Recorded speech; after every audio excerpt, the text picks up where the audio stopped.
And here we are, back where we started all those months ago.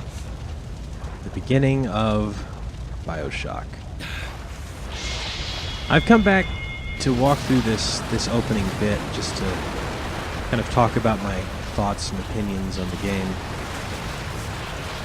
You know, when I started on this whole Let's Play adventure, I picked Half-Life 2 to start with. And I did that because I had a friend who consistently sung its praises. And I was so impressed with the game that it's sort of the yardstick by which I measure all of the games that I play now. It was the first sort of real first-person shooter that I had ever put any time into. So, walking into Bioshock, you know, immediately you get this sort of sense of a beautiful world. You know, you've got, obviously this isn't great. Like, what's happened here is not super great. But you can see that all of this is gorgeous, which is completely in contrast to what you get in Half-Life 2. And then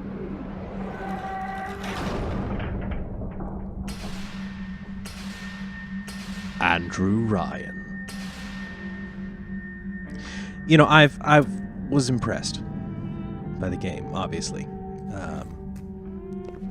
It was beautiful in ways that a decaying underwater society technically shouldn't have been, and yet somehow managed to be.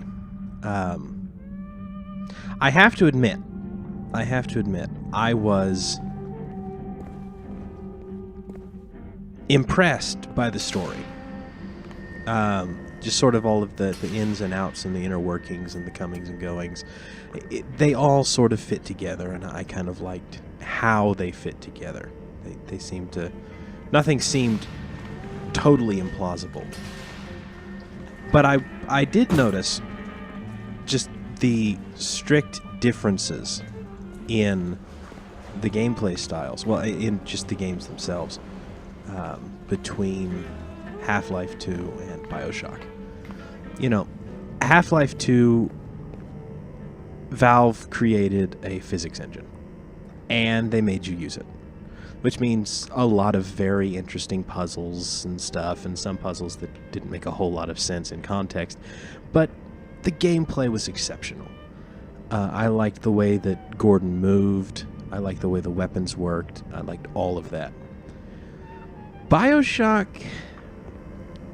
I wasn't super impressed with just quite the way things ran. I felt, you know, the movement speed, the running, the dodging, all that stuff, that all made sense. But I was not a huge fan of the way that the weapons behaved. The plasmids were a great idea, but it just added on this extra level of detail, not detail, but just something else to keep track of while you're fighting these epic battles against rooms full of people who are all dealing, if not significant damage, at least annoying damage to you. You know, splicers with electric powers or fire powers or something of that kind. That's very obnoxious. And then you've got to keep track of which one is immune to what and all of that. And it was a bit of a deal to work with. And, you know, that's fine. I will admit that I'm not a great Twitch shooter. I'm not a great first-person shooter player. It's just a weakness of mine. But I felt that I was able to handle the combat in Half-Life 2 better than I could in Bioshock. But I will say this. I liked the story and the world of Bioshock so much more than I did Half-Life. I felt like I could spend some time in this world, and maybe in the future we will. Probably not Bioshock 2, though maybe. But I do want to go through Infinite. I think, which is similar world. I think same world, but done differently. I've heard complaints about it, but I want to go in and kind of see for myself. But yeah, I really liked the world. I loved the style. Like, I just wanted to move into some of those areas we went through, even though they were, even though they were a mess. But I still, and this may be heresy to some of you, but I still would put Half-Life 2 as a better game than Bioshock 2. But I think Bioshock has a far more interesting world. I've not played Bioshock 2. I've not played Bioshock Infinite. So if I do those in the future, there's an exciting event.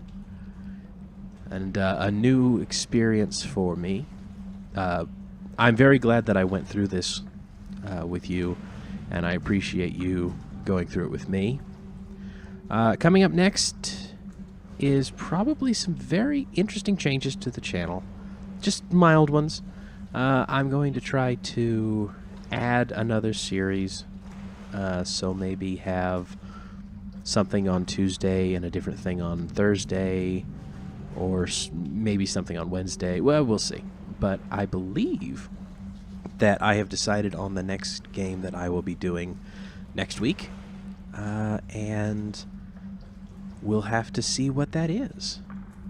And so I leave you here as one of the most iconic moments in any video game that has ever been created. The descent into Rapture. Thank you folks so much for watching. And until next time, take care.